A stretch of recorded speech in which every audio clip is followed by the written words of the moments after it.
Hello and welcome back to the United Devils YouTube channel. Today I'm going to be discussing something very important for all fans of football and most importantly for Manchester United fans, and it is the GlazersOut movement and why Manchester United fans, if you're not already, and I'm surprised, but you should be following and supporting, and why rival fans should be understanding of our cause and supporting us and sympathising with the current situation at Manchester United. So first, there's a little bit of history that needs to be looked at. So, of course, the Glazers took over Manchester United in 2005, while United were just about scrapping with Arsenal at that point for the Premier League title, but overall being rather successful during that period. And the Glazers came in and overall spent about £1 billion to try and get United try and get possession of Manchester United. And when they did do so, instead of using their own rather wealthy kind of funds, they in fact actually just took the loans that they spent and repaid them by taking money out of the club. So overall, in their 15-year stint as owners of Manchester United, they've taken out over £1 billion in order to pay off their own debt and just take away some of the money for their own expenses.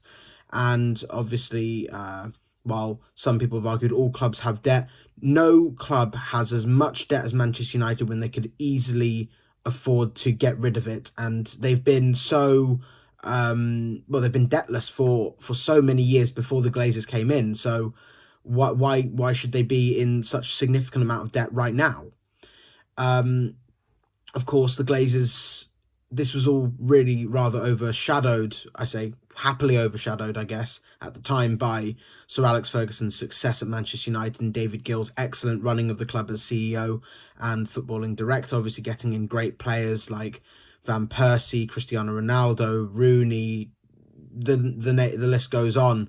And of course, when they both retired in 2013 after United won the 20th Premier League title, or 20th league title even, the Glazers appointed Ed Woodward as the CEO and director of football of Manchester United, and things started to take a turn for the worse at that point. Of course, United did appoint a new manager, David Moyes, and while he wanted the likes of Thiago Alcantara, Toni Kroos, Gareth Bale, Leighton Baines, there were even claims that he wanted Cristiano Ronaldo back at the club.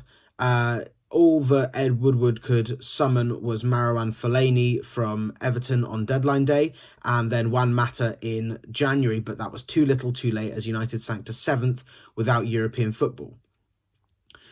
Of course, then after that point, they appointed Louis van Gaal in 2014 after the Dutch team finished 3rd in the World Cup. And Van Gaal was appointed the manager, and he got all the signings he wanted. Obviously, no European football. United had to rebuild. They had to get money in somehow, and that was through big signings. So that's why they signed the likes of Di Maria and Falcao. Di Maria signed for a record at the time £60 million signing. Falcao signed after a long-term injury, but was another big name that would get shirt signings and would be the new number 9 of Manchester United. The last person to wear that, of course, was the highly successful Dimitar Berbatov. United also brought in the likes of Shaw for a world record signing for a teenager, Ander Herrera, Daley Blint, and just at that point, things looked promising, really, you have to say. I mean, the players that they brought in, Di Maria just won a Champions League with Real Madrid, and obviously got to the final of the World Cup with Argentina. Luke Shaw was showing loads of promise at Southampton. Herrera was doing really well at Bilbao, and Blint obviously had a fantastic World Cup and was really, really important for the Ajax team. And while things were better under Van Gaal for a season, 4th place finish, Champions League football, it was great. The next transfer window came along. Now, obviously, most of the transfer rumours were concerning David De Gea's move, but the money being given in was a far smaller amount than the one they had the season before, and this is a trend we've been seeing with Champions League football. But the likes of Depay, Schneiderlin, Darmian, Schweinsteiger were brought in as the main signings. Then Van Gaal wanted a striker. He wasn't allowed to have his first choice. I'm not quite sure who it was. He still wouldn't give a a name, but in the end, thankfully, we signed Martial, who wasn't on United's radar for so long, and I'm not quite sure why, because obviously he's become a massive success at Manchester United, and thank God that they managed to steal him on deadline day. But overall, Van Gaal was unhappy, and the team wasn't really built on. He said he wanted to sign the likes of Ramos, Neymar, Lewandowski, Muller, even Hummels and um, Higuain even, but none could be signed, and he was sacked at the end of the season after winning the FA Cup, but losing out to Manchester City on goal difference for Champions League football. Obviously, then Mourinho came in, and United spent big again. Ibrahimovic came with a big contract, big name, and big shirt sales again. Pogba record signing, and would obviously get a lot of shirt sales because of his coming home and everything, and also is a fantastic player, don't get me wrong. And Mkhitaryan, the best player in Germany, with I think it was 20 plus assists and 20 goals. And Eric Bailly was one of the most promising centre-backs in La Liga at the time. United then did a lot better in the search for trophies. They then won the Community Shield, the Carabao Cup, and the Europa League. Well, they didn't get into the top four. They did manage Champions League qualification via the Europa League winning team that beat Ajax. And then United had to spend big again because they still didn't get into the top four, which offers, I think, around £120 million extra revenue. So they spent big again. They bought Lukaku to replace Ibrahimovic, who was injured at the end of the season. They brought in Lindelof and Matic to offer stability in the spine. And then Mourinho wanted Perisic, wasn't given Perisic, had to wait till January to get Sanchez, who was an Ed Woodward signing, not who Mourinho wanted. And obviously, while we weren't expecting the amount of the failure that Sanchez was really throughout his time, the £500,000 a week he was getting was certainly not warranted in the first place. And certainly wasn't warranted after the 2.5 years he spent basically being a shambolic player. So that was that window. And then obviously United finished trophyless again, lost in the Champions League in the round of 16 against Sevilla, second place by 19 points to Manchester City, and lost the FA Cup final. However, United got into the top four, so Woodward didn't have to spend. He spent 60 million on Fred, 3.5 on Lee Grant, and 20 on Dalot. Mourinho wanted a centre-back and another right winger, wasn't given again. And then things started to take a turn because Mourinho kept saying, I keep asking for this player and that player, not being giving it, we're going to struggle. And then the players started to turn on him. Things just weren't quite right at the club from the top to the bottom, and Mourinho was dismissed in December. Brought in Solskjaer. He was an interim manager, so there was going to be no signings in the January window. And then we get to the summer, not in Champions League football, Europa League football again, finished 6th again. It was a really, really poor finish, but United then could sign big players. They bought Maguire in the end for an extra 20 million, which is staggering, and just shows the complete idiocy of Ed Woodward and the Glazers to not agree with the deal in the first place. Wan-Bissaka was then brought in, and so was Daniel James, and they would seem like good and smart signings that would improve the squad and the starting team. Now, Solskjaer also wanted another striker, a right winger, and a central attacking midfielder. He didn't get any of those in the summer. He got 2 in January, but only after injuries to Martial, McTominay, Pogba, and then Rashford forced the board's hands. So thankfully, we got these players in, including Fernandes and Ighalo. But now it comes to this window. Now, United got into 3rd place. They got into 3 semi-finals. But the team started to look tired. It started to demonstrate that the squad depth wasn't good enough. Solskjaer had said so himself. The fact that he'd refused to, or almost delayed his substitutions in the semi-final of the Europa League demonstrates just how little trust he has in his squad to be able to make a difference in the game and change things for United. And so he said at the end he needs more players for the squad. And how many days are left till the start of the season? About 15 or 16. And no one's been signed that will affect the squad depth. We've signed 4 youngsters, it would seem. One of which is going on loan. back to Partizan. The other 3 are going to be in the academy for at least another 2 years. They're not going to help the team right now. We've been looking at Sancho. That deal seems to be stagnating and not quite ready to be finalised yet. Some people are reporting it will be the 7th of September, but that's only 12 days before our season starts as a whole. But the Premier League would be 5 days after that, and that's a genuinely huge concern, because then in those 12 days, I'm assuming we're going to have to be signing another 2 players. I think the transfer window's open till October, but that's not really the point. We should have everyone ready before the season starts so they can have a pre-season with the club and everything's so that they're fit and ready to go and they understand what their role is in the team. We had Maguire signed 5 days before he was supposed to start, and while the first game was brilliant, the rest of he struggled to begin with, and that was exposed against Wolves and it was exposed against Crystal Palace. And so it took him a bit of time, and now thankfully he's shone a little bit more than his original start was. But the likes of Martial, Fellaini, Mata, Fernandes, Igalo, Maguire, obviously, Sanchez, even Pogba and Lukaku, they were signed very late on, and it has affected the team at times. And so the board needs to be better at what they're doing. They need to be more competent, and they need to actually get a director of football in who has a footballing brain, as opposed to Ed Woodward, who clearly doesn't. And so they can get the players in that Solskjaer wants, and they can actually progress as a team. Now, obviously, that's a very rather idealistic approach, and the more realistic approach, even though it's still idealistic, is that the board, the owners, the CEO all leave. But how can this happen? So, of course, the Glazers have reportedly rejected a few bids on the club. £4 to £5 million bids have been rejected so far, and it seems sources that are close to the Glazers say that they will accept bids, but only when Manchester United is at its most valuable, so they can get the most amount of money, which sums them up really in a nutshell.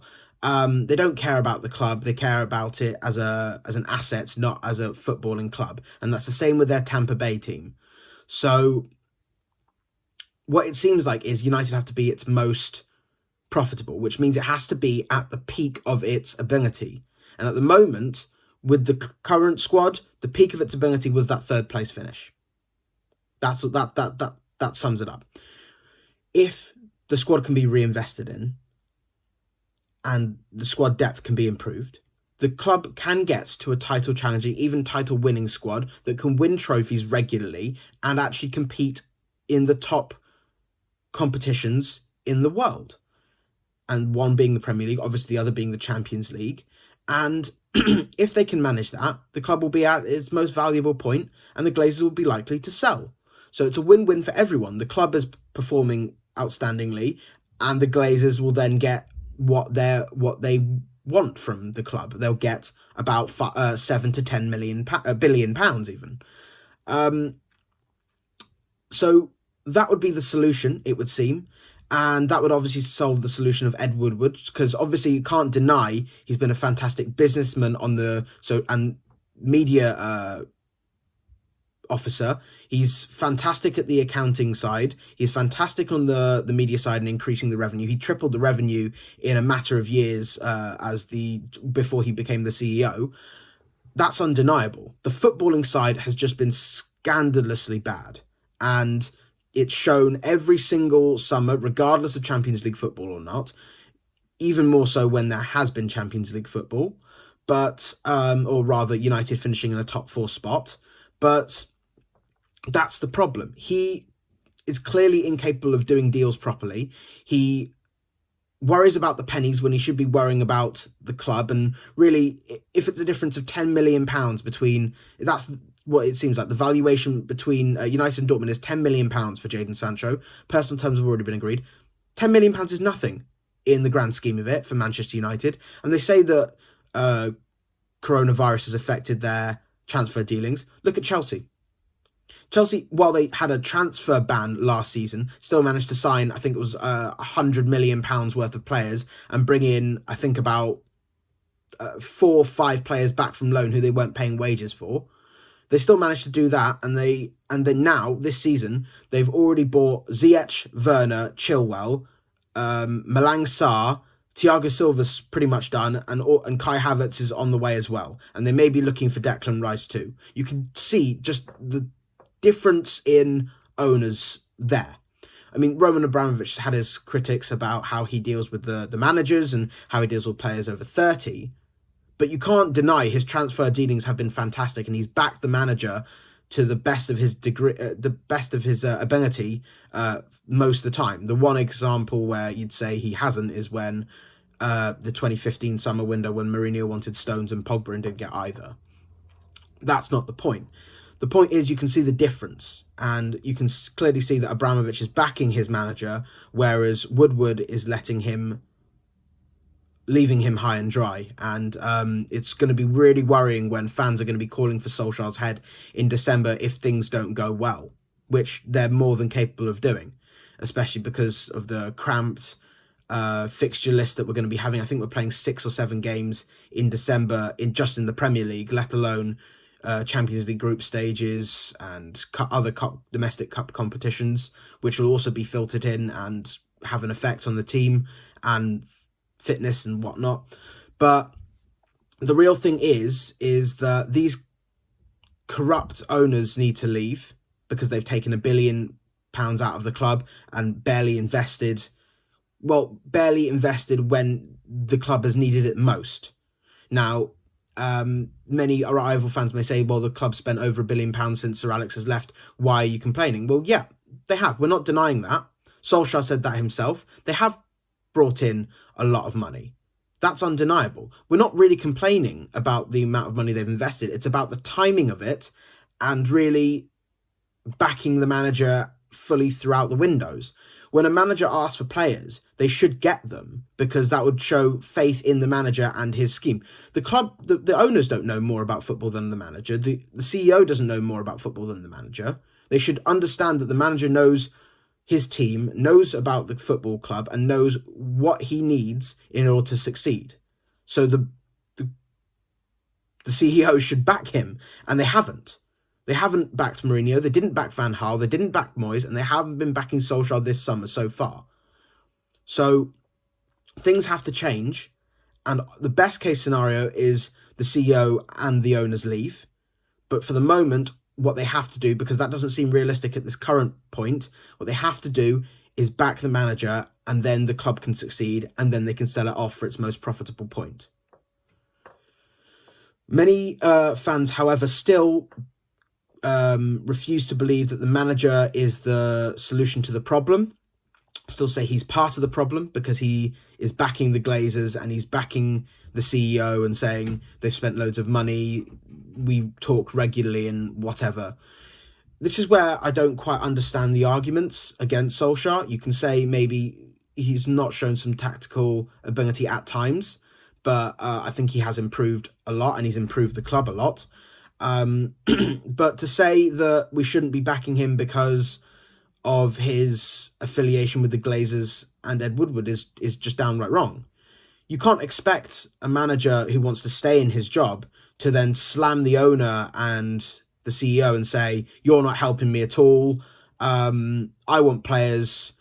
You're corrupt. You've been taking money out of the club. It's not going to happen. He's been doing it in a more subtle way by refusing to bring his substitutes on until the 87th minute against Sevilla or even after the first goal against Leicester. It really demonstrates just how much he doesn't trust his team, and he's making it very clear to the owners and to the CEO that he needs players, but without directly saying it. And then by saying we might need to improve our squad depth in a suggestive way, it's better than the way Mourinho did it, which eventually got him the sack in December 2018, by saying, I need players, otherwise we're going to be in trouble. He's done it in a subtler way. And let's not forget, Solskjaer was the figurehead for the GlazersOut movement when the Glazers took over in 2005. He said he wants the club to be progressive. He's honoured by the fan base, or the organisation, for picking him as the figurehead for this, and he was proud of it at the time, and I don't think that's changed now. So let's not forget that. before we call for Solskjaer's head, as well as the owners and the CEO, who are the main problems. What we should hope for is that they can find a way to back Solskjaer and back this club to succeed, so then they can sell it off and leave us alone. Because then at that point, things have to get better from the top to bottom. Because honestly, from the top, it can't get worse. And from the bottom, they need help, because otherwise it is going to get worse for them too.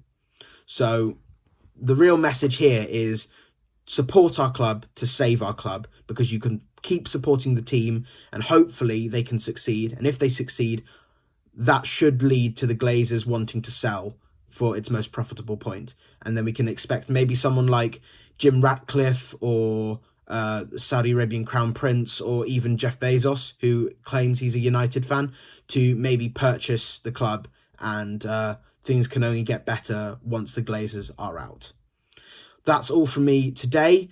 Thank you for listening. If you have any questions or topics you would like for us to discuss on another video, please comment below on this YouTube video or on the Twitter or Facebook posts. And if you enjoyed this, please like this video, subscribe to our channel, and follow us on Twitter for all of our content.